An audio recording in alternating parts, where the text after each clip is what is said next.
On May 22, 2011, an EF5 tornado cut a path 7 miles long and up to a mile wide out of Joplin, Missouri. At the center of one of the most damaging tornadoes in U.S. history was St. John's Mercy, an institution people rely on in times like these. At approximately 5:30 that Sunday evening, "Prepare for Condition Gray" was called over the intercom. We have two things. You have prepare for condition gray, and then you have execute condition gray. And when you prepare for condition gray, you just kind of get your plan of action in your head, kind of know who you have where, who's in the waiting room, that sort of thing. Just a few minutes later, the call to execute condition gray was heard. Nobody's ever prepared to hear that. You know, you don't ever think that that part of it's going to come. And there was like a sea of black coming toward the hospital. I felt the pressures changing, and I looked at Julie and said, "Do you feel that? It's coming."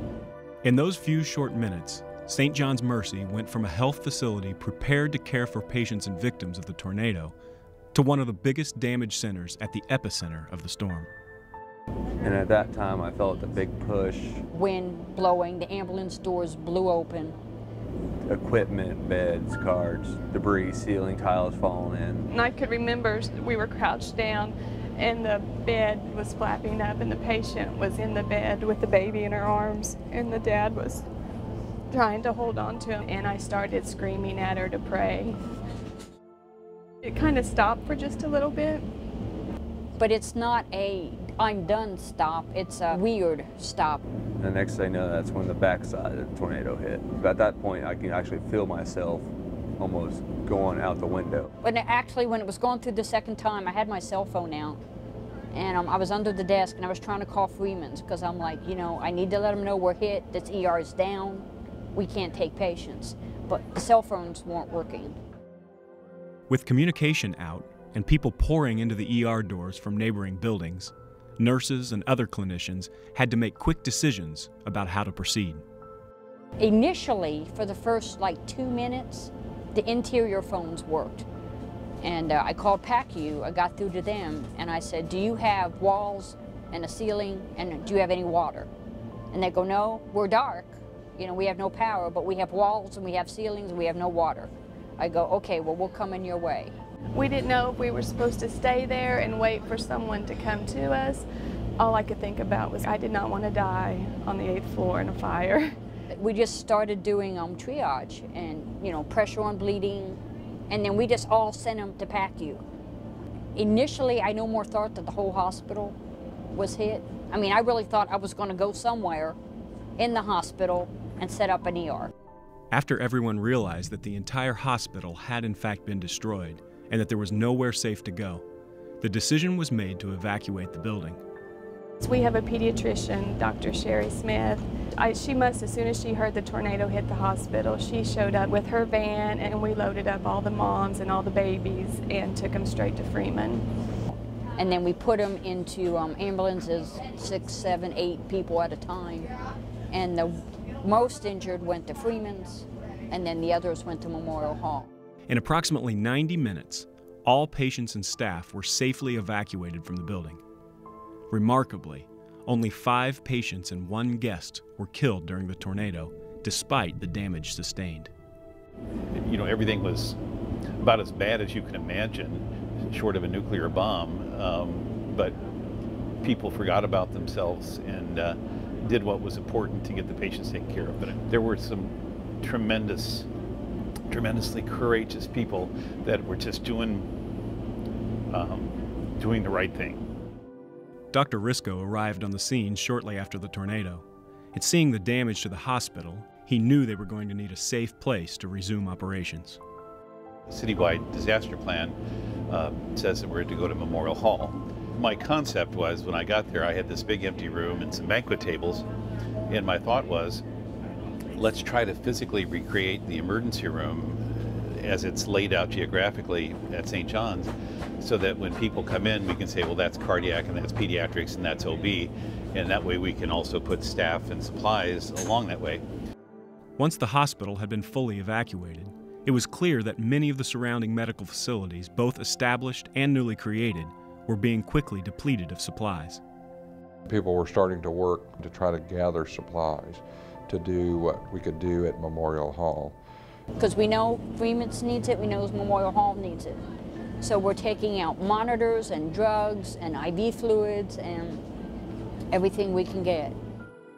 That night, many of the surrounding hospitals were overwhelmed by the number of injured from Joplin that needed emergency care. So our biggest priority the first 12 hours was trying to get all of our inpatients that we had at Memorial Hall transferred to active hospitals for further their care.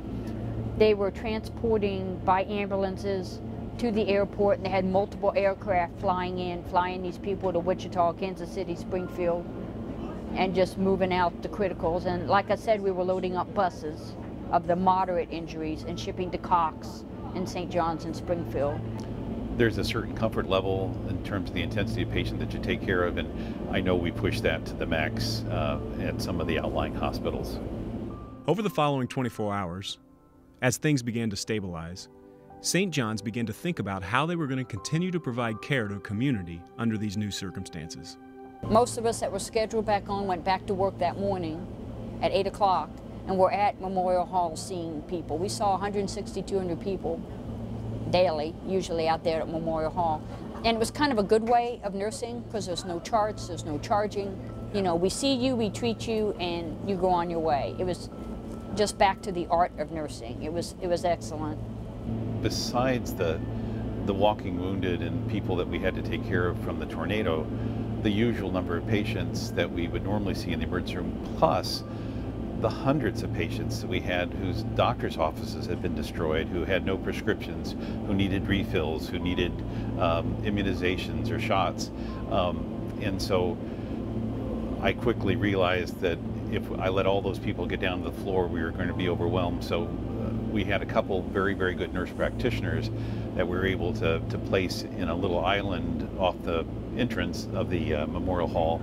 And by stopping them at the door saying, okay, you need a tetanus shot, go here, you need a med refill, go here, all the stuff that would have just totally clogged us up, we kept from ever coming back on the floor. The stuff that got on the floor was stuff that actually had to be seen by a doctor.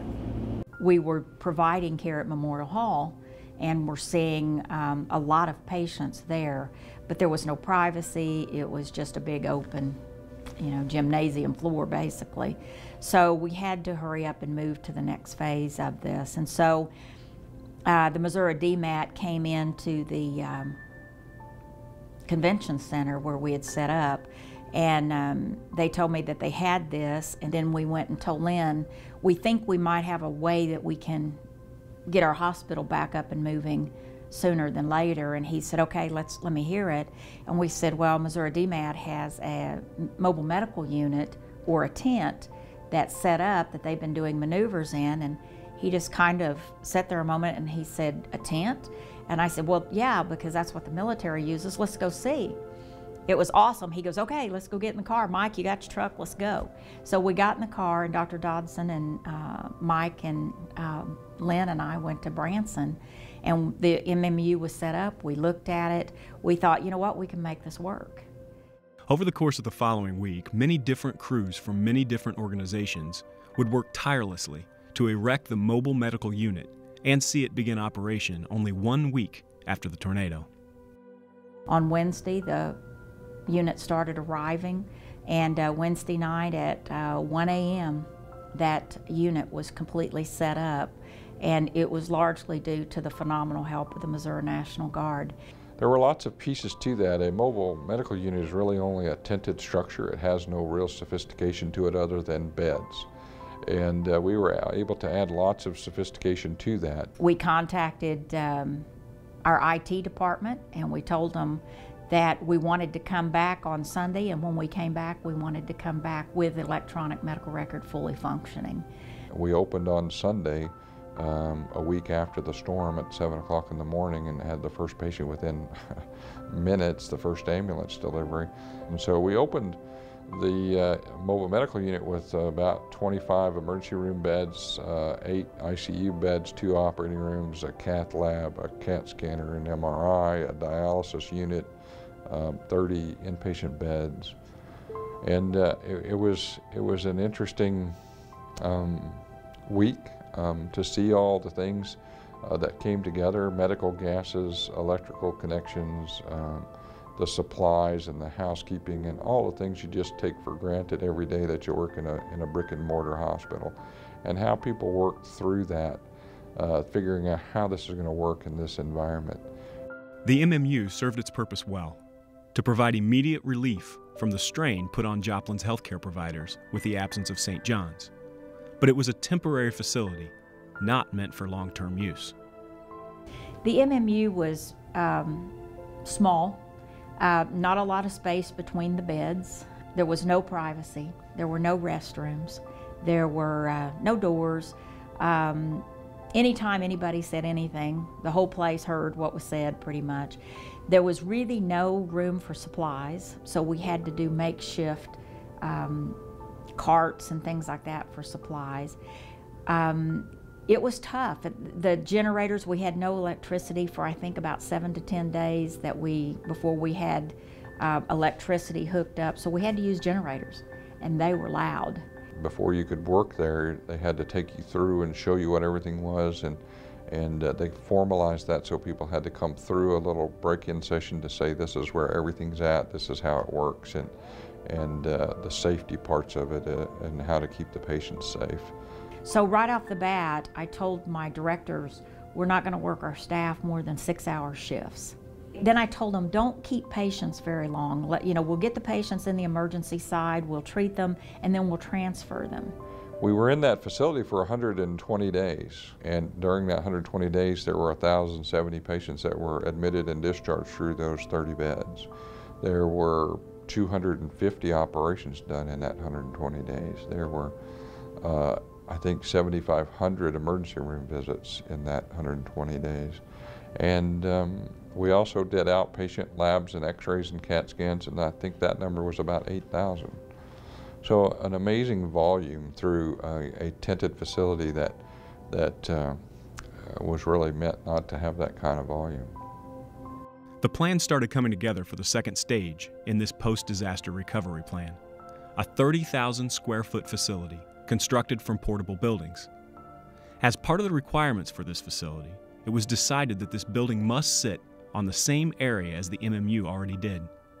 And as soon as we had the tented facility up, we started working on the second step, and that's what we did for the 120 days we were in the tent, was design and build that structure.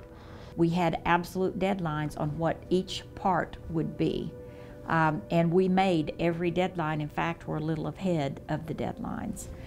With the move to hard-sided buildings, St. John's was able to add more comfort and more capabilities. The emergency department moved in first, and I can't tell you how happy that staff were when they moved in. They had hard walls, they had restrooms, and they had toilets that flushed and doors that shut. And that was, quite candidly, all they wanted. And so it staged in, and it was 3 weeks for each section. And we just had to stagger the patients according to that. While they were busy planning and building the portable hospital, plans were already being made to construct what would become the interim hospital, which would get them through the 3 years needed to design and build the replacement hospital. It will signal to our surrounding regional healthcare partners that we're back and able to do sophisticated care.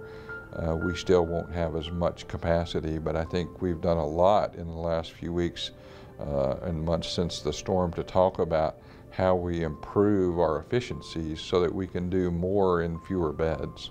They get to every day see what the next opportunity is going to be, and they get to see it first up close and personal. That's one thing I think is keeping my staff energized.